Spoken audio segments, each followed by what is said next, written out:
बिस्मिल्लाहिर्रहमानिर्रहीम जी अस्सलाम वालेकुम। मेरा नाम है मोहम्मद इकबाल और आज का हमारा टॉपिक है एब्सोल्यूट पोटेंशियल एनर्जी।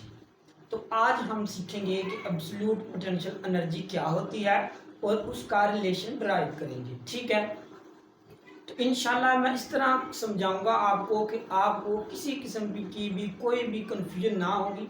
इसमें तलबा को बहुत ज़्यादा मुश्किलात का सामना करना पड़ता है, तो वो क्या करते हैं कि वो डेरिवेशन तो कर लेते हैं लेकिन उनका कोई कॉन्सेप्ट क्लियर नहीं होता, वो ऐसे ही याद कर लेते हैं और पेपर में लिख देते हैं।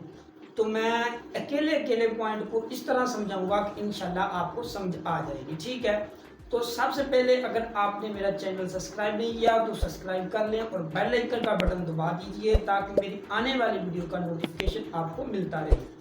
तो हम अब समझते हैं कि एब्सोल्यूट पोटेंशियल एनर्जी क्या होती है। ठीक है, तो पहली तो बात यह है कि हमारे पास एक तो पहले भी पोटेंशियल एनर्जी मौजूद है, तो हमें एब्सोल्यूट पोटेंशियल एनर्जी की ज़रूरत ही क्यों पड़ी? तो हम क्या कर सकते थे, उससे काम नहीं चला सकते थे। तो बात यह है कि जब हमारे पास वो पोटेंशियल एनर्जी होती है ना, वो हमारे पास किसी ना किसी एक हाइट पर होती है, वो हमारे पास एग्जैक्ट हाइट होती है। ठीक है, फर्ज किया ये मेरे पास एक मार्कर है, तो मैंने क्या किया, इसको सम हाइट पर उठाया। ज़मीन पर उसकी पोटेंशियल एनर्जी क्या जीरो थी, तो यहाँ पर उसकी पोटेंशियल एनर्जी क्या होगी, मैक्सिमम होगी। हम क्या करते हैं, हम ये पोटेंशियल एनर्जी निकाल देते हैं।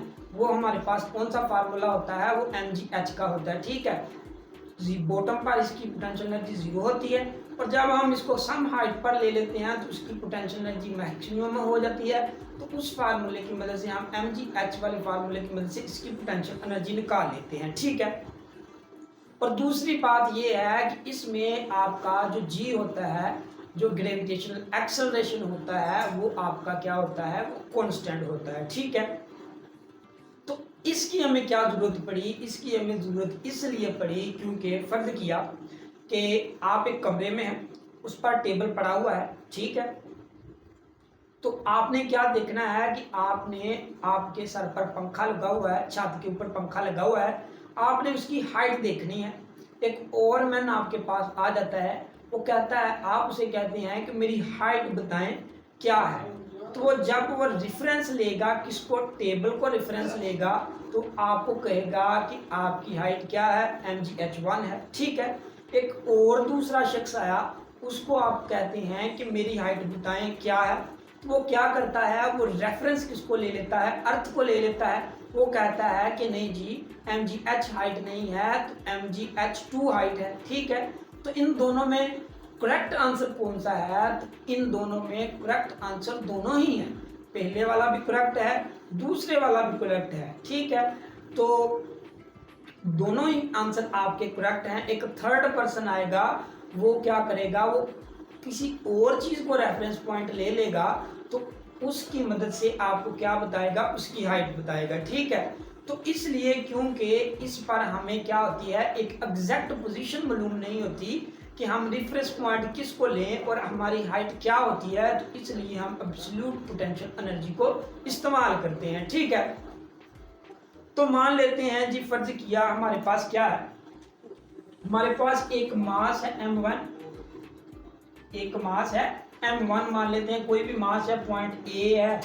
मास m1 है। ठीक है, तो आपने क्या करना है कि उस मास को under the gravitation of attraction है, तो आपने क्या करना है, उसको अर्थ की फील्ड से अबव ले जाना है। अर्थ की फील्ड से क्या ले जाना है, अबव ले जाना है, यानी इनफाइनाइट पर पोजीशन पर ले जाना है। आपने क्या करना है, उस पॉइंट को डिस्प्लेस करके इनफाइनाइट पोजीशन पर ले जाना है। जब आप उसको इनफाइनाइट पोजीशन पर लेकर जाएंगे तो क्या होगा, वहां पर आपकी फोर्स ऑफ ट्रैक्शन जो क्या होगी, वो जीरो होगी। तो जो आपने पॉइंट यहाँ से लेकर यहाँ तक जो वर्क किया, वर्क तो कुछ ना कुछ हुआ ना, आपने डिस्प्लेस किया, तो जो आपके पास वर्क हुआ वो क्या होगा, एज अ पोटेंशियल एनर्जी होगा। फिर मैं आपको बताता हूँ आपने क्या किया है कि एक आपके पास अर्थ है, अर्थ में एक पॉइंट लिया हुआ है अंडर अ ग्रेविटेशनल फोर्स, तो आपने उस पॉइंट को क्या करना है, इनफाइनाइट पोजीशन तक लेके जाना है। जब आप उस पॉइंट को इनफाइनाइट पोजीशन पर लेकर जाएंगे तो आप डिस्प्लेस करेंगे, फासला तय करेंगे, तो यहाँ पर जब आप लेकर आएंगे, यहाँ पर क्योंकि फोर्स ऑफ अट्रैक्शन है, एक फील्ड नहीं मौजूद है, फील्ड मौजूद नहीं है, तो यहाँ पर आपकी क्या होगी, ग्रेविटेशन फोर्स जीरो होगी। तो आपने क्या किया, इस पॉइंट से लेकर यहाँ तक जो वर्क किया वो आपके पास क्या होगी, पोटेंशियल एनर्जी क्या होगी। ठीक है, तो अगर तो आपको फील्ड का नहीं पता, तो फील्ड हमारे पास वो चीज़ होती है कि जहाँ पर किसी भी चीज़ की एक रीजन कह सकते हैं, एक इलाका कह सकते हैं, जहाँ पर ज़मीन की क्या होगी, फोर्स ऑफ अट्रैक्शन होगी। ठीक है, अगर ज़मीन की फोर्स ऑफ अट्रैक्शन उस पॉइंट से अबव होगी, यानी अगर कोई भी चीज़ फोर्स ऑफ अट्रैक्शन से बाहर चली जाती है, तो वो क्या होगी, वो हमारे पास फील्ड का हिस्सा नहीं होगी, वो अर्थ का फील्ड नहीं होगी, वो क्या होगी, फोर्स ऑफ अट्रैक्शन से अबव चली जाएगी। ठीक है, तो फील्ड हमारे पास वो इलाका, वो रीजन होता है जहाँ पर किसी भी चीज़ की कशिश मौजूद होती है, रीजन मौजूद होता है, इलाका मौजूद होता है। जब वो चीज़ उस पॉइंट से बाहर चली जाती है, उस फील्ड से बाहर चली जाती है, तो हम उसको कह देते हैं कि वो इनफाइनाइट पॉइंट तक है। ठीक है, तो हमारी एब्सोल्यूट पोटेंशियल एनर्जी क्या कहती है, वो कहता है कि द एब्सोल्यूट, जी का मतलब है ग्रेविटेशनल, पी का मतलब है पोटेंशियल और ई का मतलब है एनर्जी।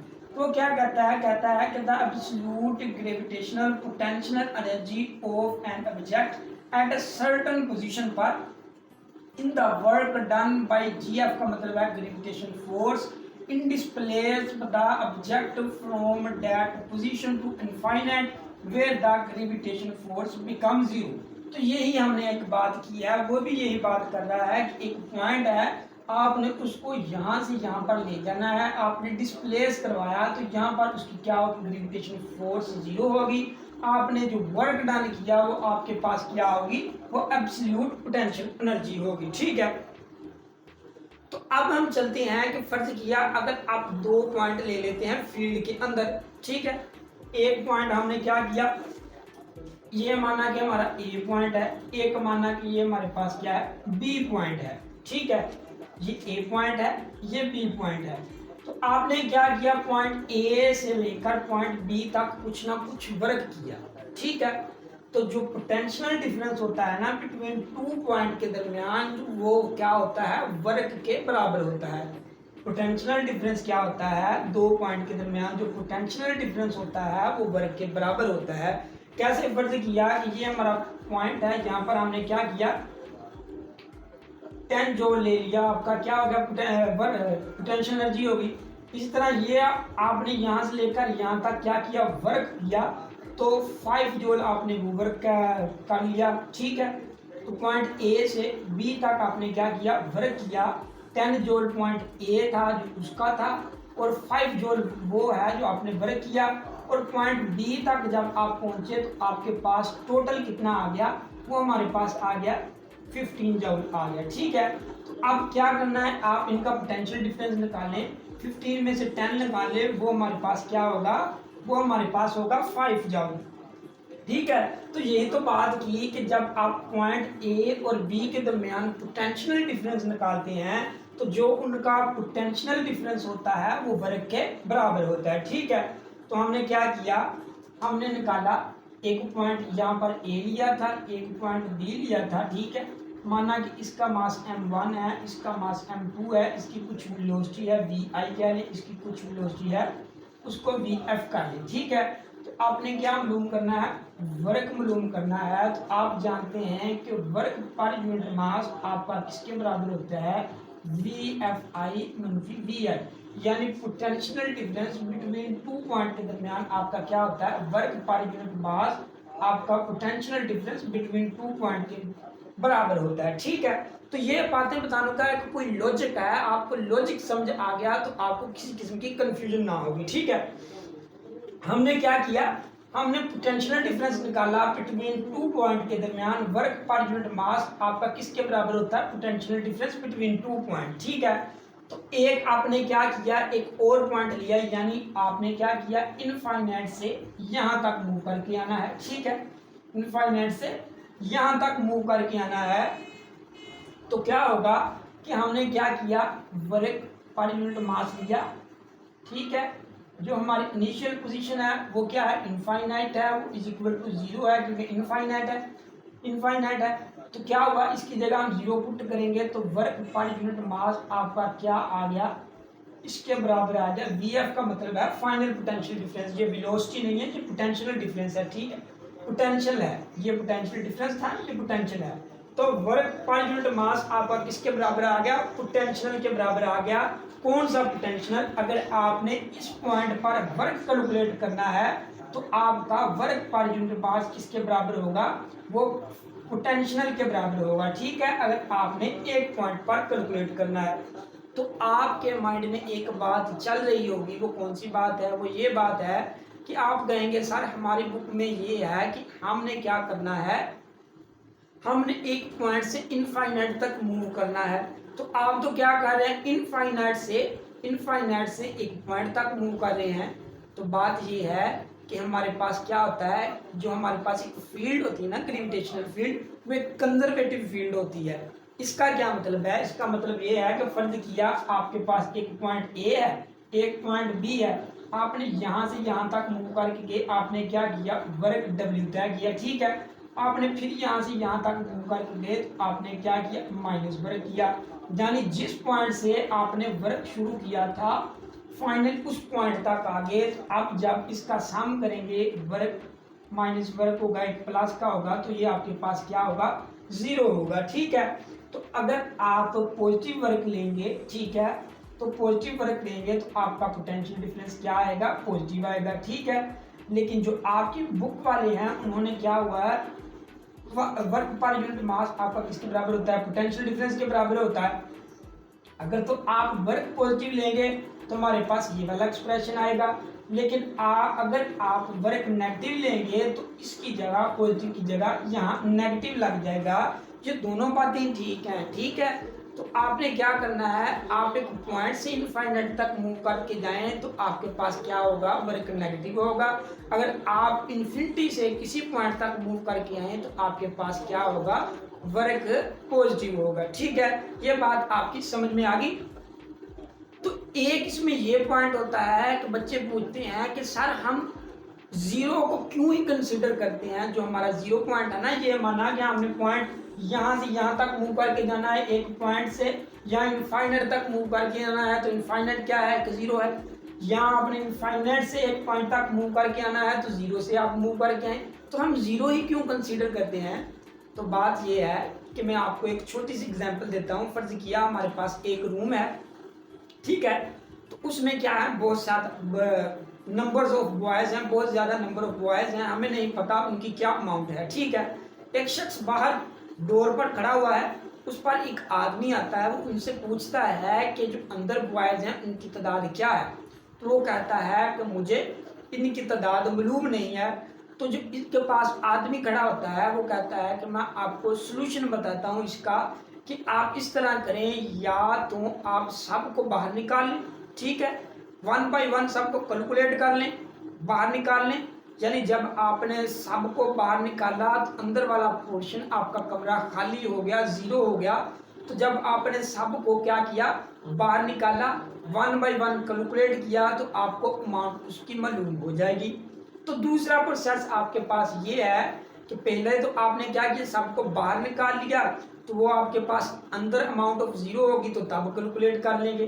तो दूसरा प्रोसेस आपके पास ये है कि सबको आप बाहर निकाल लें, ठीक है, तो तब भी आपके पास क्या होगा, कमरा खाली हो जाएगा, और वन बाय वन आप उनको कमरे में ऐड करते जाएं तो तब भी आपको अमाउंट उनकी मालूम हो जाएगी, ठीक है। यानी आप एक एक करके बाहर निकालें तब भी अमाउंट ऑफ मकदार मालूम कर सकते हैं, एक एक करके कमरे के अंदर लेकर जाएं तो तब भी आप उनकी अमाउंट मालूम कर सकते हैं। तो यही कॉन्सेप्ट हमने यहाँ पर इस्तेमाल करना है कि आप पॉइंट से इनफाइनाइट तक, पॉइंट से जीरो तक मूव करके जाएं, यानी एक एक करके अंदर कमरे में जाएं, पॉइंट से इनफाइनाइट तक जाएं, तो तब भी आपको अमाउंट क्या मालूम हो जाएगी। अगर आप इनफाइनाइट से पॉइंट तक मूव करके आए तो तब भी आपको क्या होगी, पोटेंशियल की एब्सोल्यूट पोटेंशियल एनर्जी मालूम हो जाएगी, ठीक है।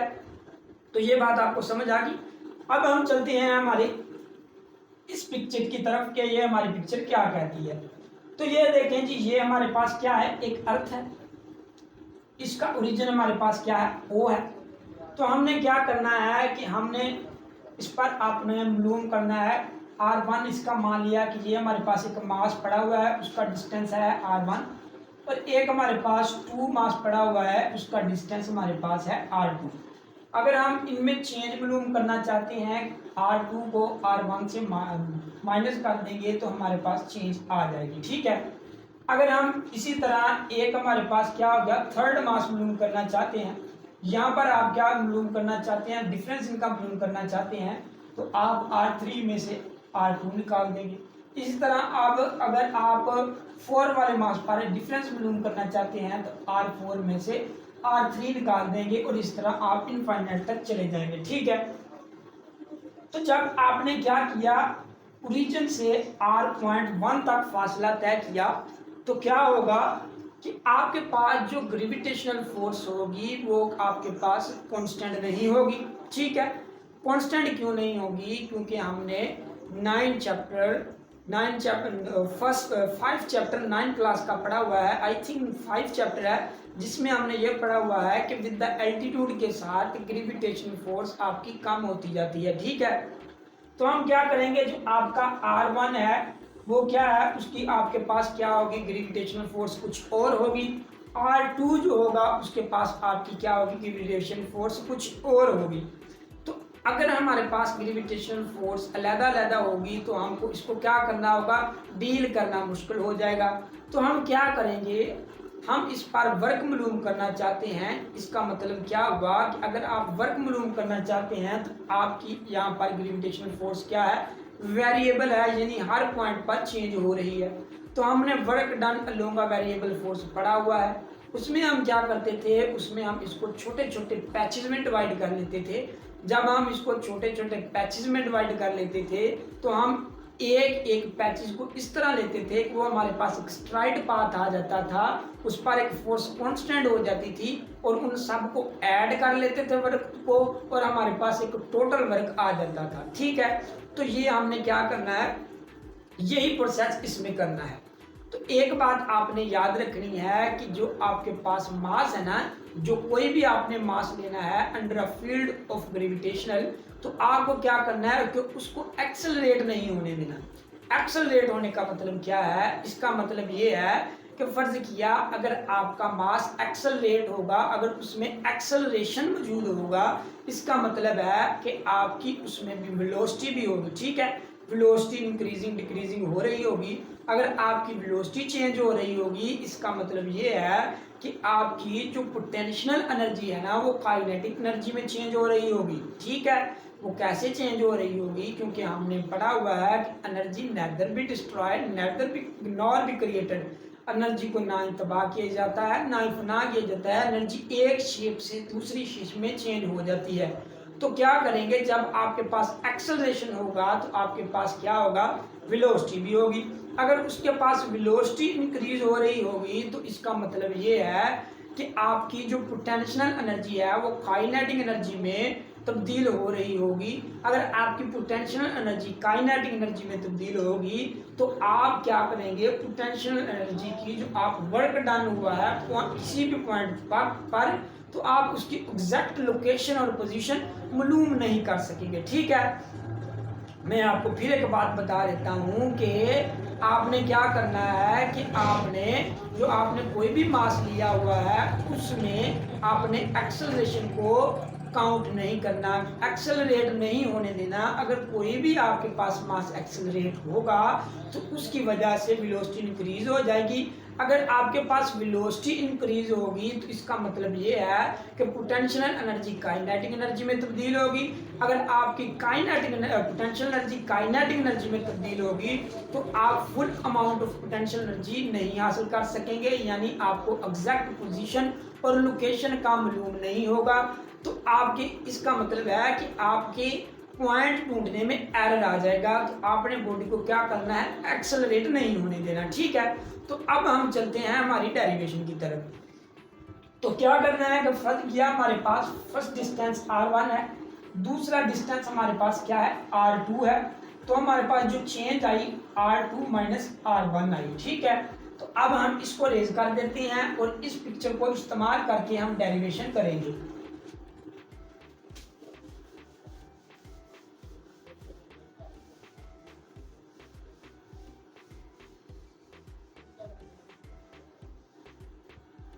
तो क्या है जी, हमने क्या निकालना है, हमने निकालनी है पोटेंशियल एनर्जी, ठीक है।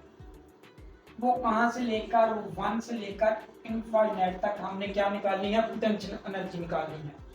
तो हमने मालूम किया कि हमारा क्या है कि 2 पॉइंट है, एक R1 है एक R2 है, ठीक है। यानी इसका डिस्टेंस R1 है, इसका डिस्टेंस R2 है।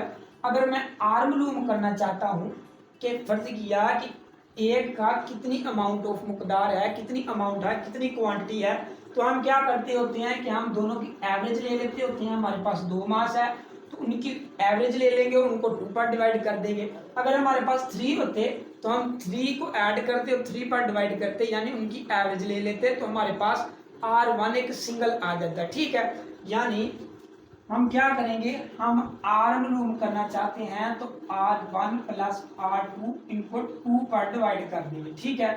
तो एक हमने ये देखा कि चेंज इन R हमारे पास क्या आ गया, चेंज इन R हमारे पास आ गया R2 माइनस R1 आ गया, ठीक है। तो हमने क्या करना है, यहाँ से R2 की वैल्यू निकाल के इसमें पुट कर देनी है एक वाले में, ठीक है। तो R2 की हम वैल्यू निकालते हैं, चेंज इन R हमारे पास आ गया, ये माइनस था, इधर आके R1 प्लस का हो जाएगा, ये हमारे पास क्या आ गया, R2 आ गया, इसकी वैल्यू पुट कर दे वहाँ। तो हमने क्या किया, R की वैल्यू यहाँ पर पुट कर दी, R1 आ गया हमारे पास, R2 हमारे पास आया change in R plus R1 over 2 आ गया, ठीक है। तो आगे हम चलते हैं, तो क्या हुआ, ये भी R1 था, ये भी R1 था, इनको ऐड किया 2R1 बन गया, ये हमारे पास आ गया चेंज इन R और नीचे आ गया हमारे पास 2। तो 2 को दोनों बार अलग-अलग डिवाइड कर दें, R हमारे पास आ जाएगा 2R1 ओवर 2, ये हमारे पास आ जाएगा चेंज इन R ओवर 2, 2 हमारा 2 से कैंसिल हो गया, R हमारे पास क्या आ गया, R1 आ गया प्लस चेंज इन R आ गया प्लस हमारे पास 2 आ गया। तो इनका आपने क्या कर लेना है, स्केयर ले लेना है। स्केयर क्यों लेना है ये मैं आपको बाद में बताऊंगा, अगर अभी बता दिया तो आपको समझ नहीं आनी, ठीक है।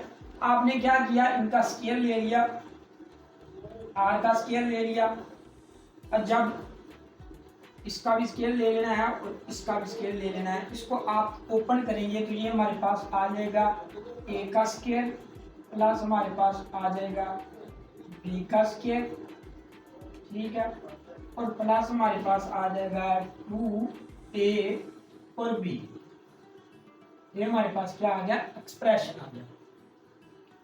तो अब आपने क्या करना है, अब आपने ये देखना है कि जो आपके पास R1 है ना, वो क्या है, वो लार्ज है किससे, चेंज इन R स्केयर से, ठीक है। कैसे है, क्योंकि ये हमारे पास पहले ही चेंज है, अगर हम उसका स्केयर लेंगे तो वो हमारे पास और छोटी एक क्वांटिटी बन जाएगी। कैसे, ये हमारे पास क्या आ गया, बहुत ज्यादा छोटा आ गया, तो इसलिए हम इसको क्या कर देंगे, निगलेक्ट कर देंगे, ठीक है।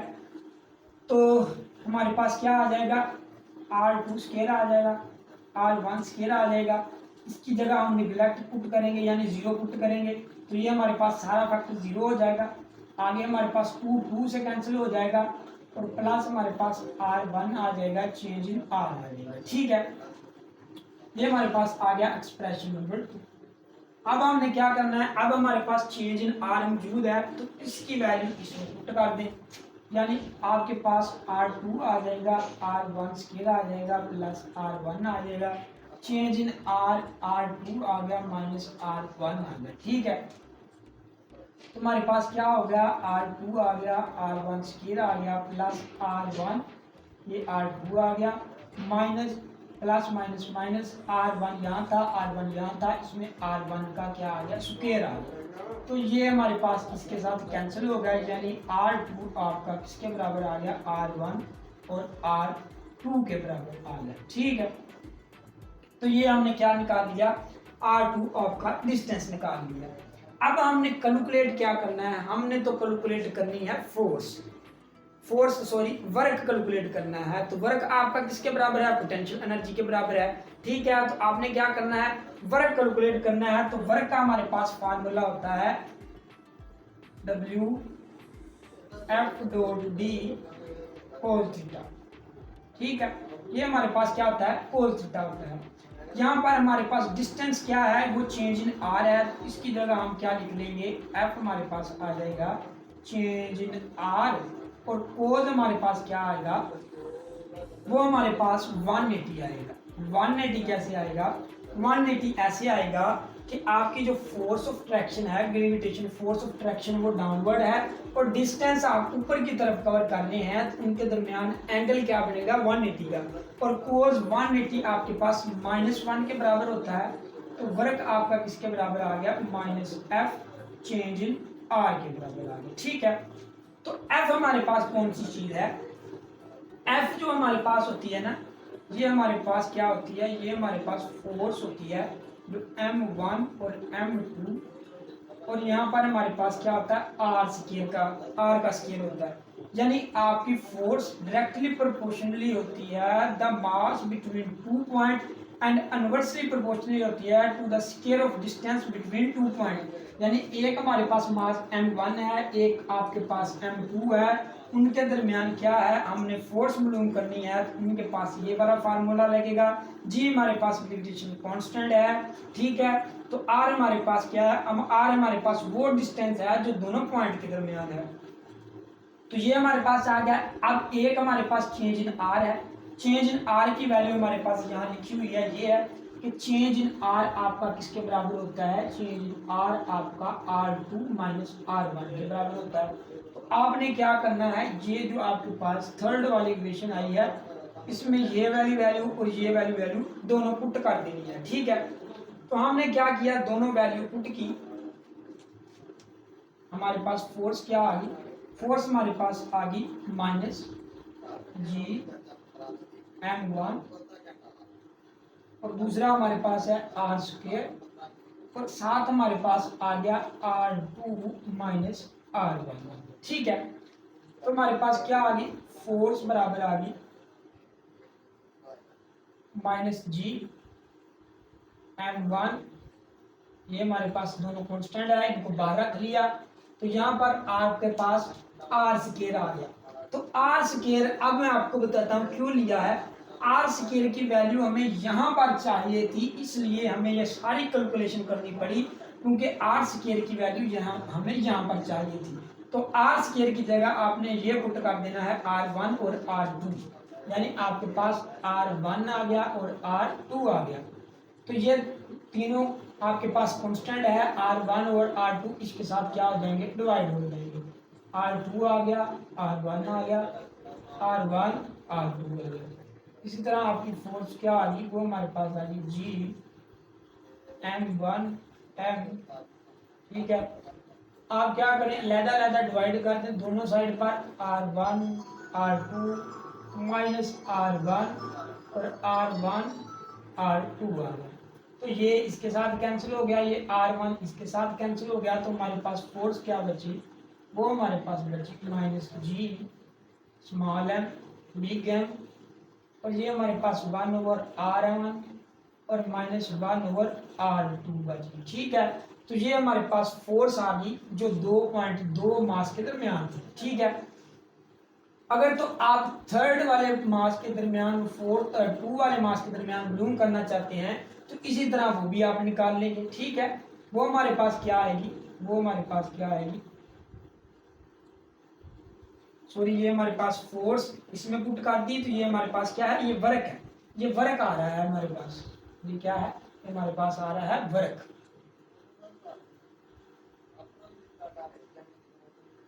ये हमारे पास क्या आ गया? वर्क आ गया। अब दोनों पॉइंट के दरमियान हमने क्या कर दिया? मालूम कर दिया वर्क। अगर आप इन दोनों पॉइंट के दरमियान वर्क मालूम करना चाहते हैं, ये मान लिया वर्क 1 है, ये मान लिया कि वर्क 2 है, इस तरह ये कांस्टेंट ही है, ये ऐसे ही आ जाएंगे। और ये हमारे पास क्या आ जाएगा? 1/R2 minus 1/R3। ठीक है, इस तरह अगर आप आगे वाले पॉइंट की तरफ मूव करना चाहेंगे तो वो हमारे पास आ जाएगा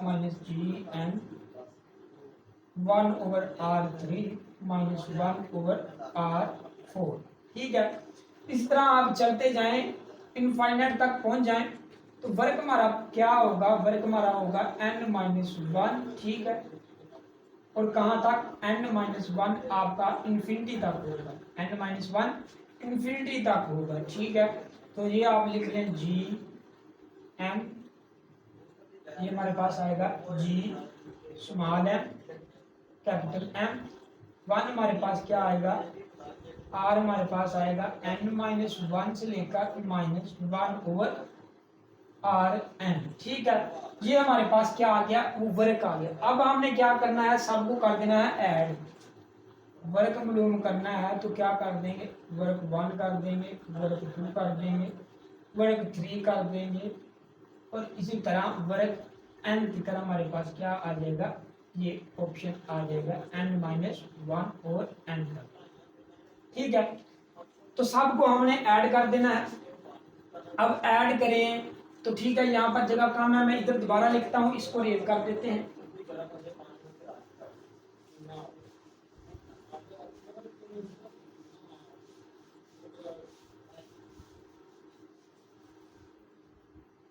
तो हमारे पास क्या आया, हमने मालूम करना था वर्क।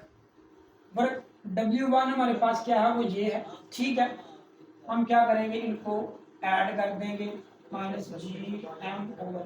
ठीक है, वो हमारे पास क्या आ जाएगा, 1/R1 -1/R2। इसी तरह दूसरे को ऐड करेंगे, वो भी हमारे पास क्या आएगा, वो भी हमारे पास माइनस है GM/M 1/R2 -1/R3।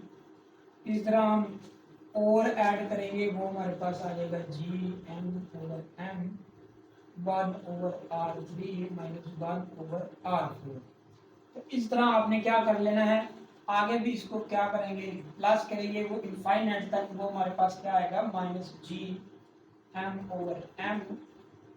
हमारे पास 1/Rn -1 -1/Rn तक आएगा। ठीक है, इन सब में देखा कि हमने ये वाला फैक्टर सब में कांस्टेंट है, तो इनको बाहर निकाल लेंगे, हमारे पास आ जाएगा -G small m big M। तो ये हमारे पास क्या हो गया, 1/R1 आ गया, -1/R2 आ गया, प्लस हमारे पास 1/R2 आ गया, -1/R3 आ गया, प्लस हमारे पास 1/R3 आ गया, -1/R4 आ गया। इस तरह चलते जाएंगे, 1/Rn -1 ये हमारे पास आ गया। तो क्या हुआ कि ये वाला इससे कैंसिल हो गया, ये वाला इससे कैंसिल हो गया, ये आगे वाले से कैंसिल होता जाएगा। ऐसे ऐसे सब आपस में क्या हो जाएंगे, n तक कैंसिल होते जाएंगे। हमारे पास दो फैक्टर बचेंगे, एक हमारे पास R1 और एक हमारे पास Rn। तो वर्क हमारा किसके बराबर आ गया, वो हमारे पास आ गया G small m big M 1/R1 -1/Rn। ये हमारे पास क्या आ गया, वर्क आ गया। तो आपने क्या किया था, आपने इनफाइनाइट एक पॉइंट लिया था, यहाँ इनफाइनाइट एक पॉइंट लिया था, उससे आप क्या कर रहे थे, एक मास तक मूव करके आए थे।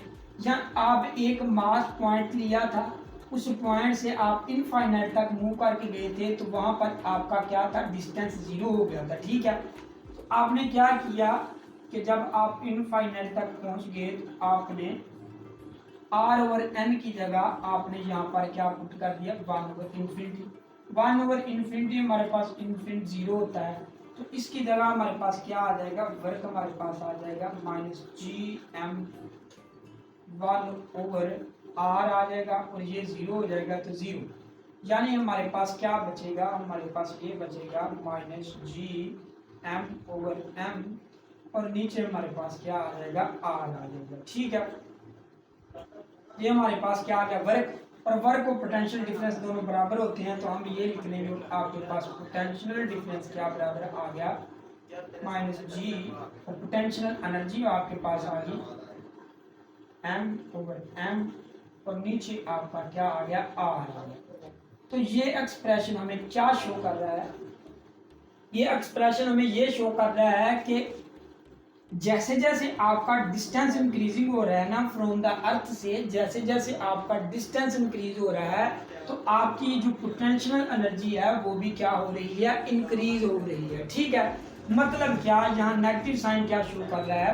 फर्ज किया कि हम नंबर लेते हैं तो क्या देखते हैं, एक्चुअली हम नंबर लेते हैं -3, -2, -1, 0, 1, 2, 3। यानी देखने में तो ये लग रहा है कि ये माइनस है, लेकिन जैसे जैसे हम ऐसे इस तरफ मूव कर रहे हैं तो ये क्या हो रहा है, ये इंक्रीजिंग हो रहा है, ये इंक्रीज हो रहा है। ठीक है, तो नेगेटिव साइन भी यहाँ ये शो कर रहा है कि वैसे तो आपका आर इनवर्सली प्रोपोर्शनली है, लेकिन साथ नेगेटिव लग जाता है तो ये जाहिर करता है कि जैसे जैसे आपका डिस्टेंस इंक्रीजिंग हो रहा है फ्रॉम द अर्थ से तो आपकी पोटेंशियल एनर्जी भी इंक्रीज हो रही है। ठीक है, लेकिन अगर आपका क्या करें, आप इनफाइनाइट से एक पॉइंट तक मूव करके आए तो जैसे जैसे आप डाउनवर्ड मूव करेंगे तो आपका आर क्या होगा, डिस्टेंस डिक्रीजिंग हो रहा होगा और आपकी जो पोटेंशियल एनर्जी है वो भी आपकी कम हो रही होगी। ठीक है, तो ये था आज का हमारा टॉपिक